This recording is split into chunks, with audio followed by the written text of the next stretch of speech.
شروع اللہ کا نام لے کر جو بڑا مہربان نہایت رحم والا ہے۔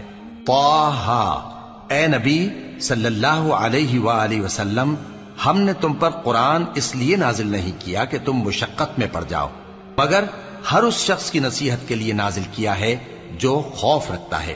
یہ اس ذات کا اتارا ہوا ہے جس نے زمین اور اونچے اونچے آسمان بنائے، یعنی رحمان، جو عرش پر جلوہ افروز ہوا۔ جو کچھ آسمانوں میں ہے اور جو کچھ زمین میں ہے اور جو کچھ ان دونوں کے بیچ میں ہے اور جو کچھ مٹی کے نیچے ہے، سب اسی کا ہے۔ اور اگر تم پکار کر بات کہو تو کیا ہے، وہ تو آہستہ کہی ہوئی اور نہایت پوشیدہ بات تک کو جانتا ہے۔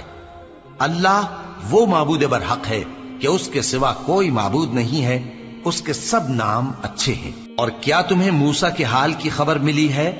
جب انہوں نے آگ دیکھی تو اپنے گھر والوں سے کہا کہ تم یہاں ٹھہرو، میں نے آگ دیکھی ہے، میں وہاں جاتا ہوں، شاید اس میں سے میں تمہارے پاس انگارہ لاؤں یا آگ کے مقام سے اپنا رستہ معلوم کر سکوں۔ پھر جب وہ وہاں پہنچے تو آواز آئی کہ اے موسیٰ، میں تو تمہارا پروردگار ہوں، تو اپنے جوتے اتار دو، تم یہاں پاک میدان یعنی طویٰ میں ہو، اور میں نے تم کو منتخب کر لیا ہے، تو جو حکم دیا جائے اسے سنو۔ بے شک میں ہی اللہ ہوں، میرے سوا کوئی معبود نہیں، تو میری عبادت کیا کرو اور میری یاد کے لیے نماز پڑھا کرو۔ قیامت یقیناً آنے والی ہے، میں چاہتا ہوں کہ اس کے وقت کو پوشیدہ رکھوں تاکہ ہر شخص جو کوشش کرے اس کا بدلہ پائے۔ تو جو شخص اس پر ایمان نہیں رکھتا اور اپنی خواہش کے پیچھے چلتا ہے، کہیں تم کو اس کے یقین سے روک نہ دے، تو اس صورت میں تم ہلاک ہو جاؤ۔ اور اے موسیٰ، یہ تمہارے داہنے ہاتھ میں کیا ہے؟ انہوں نے کہا، یہ میری لاٹھی ہے، اس پر میں ٹیک لگاتا ہوں اور اس سے اپنی بکریوں کے لیے پتے جھاڑتا ہوں، اور اس میں میرے اور بھی کئی فائدے ہیں۔ فرمایا کہ موسیٰ اسے زمین پر ڈال دو، تو انہوں نے اس کو ڈال دیا اور وہ یکا یک سانپ بن کر دوڑنے لگا۔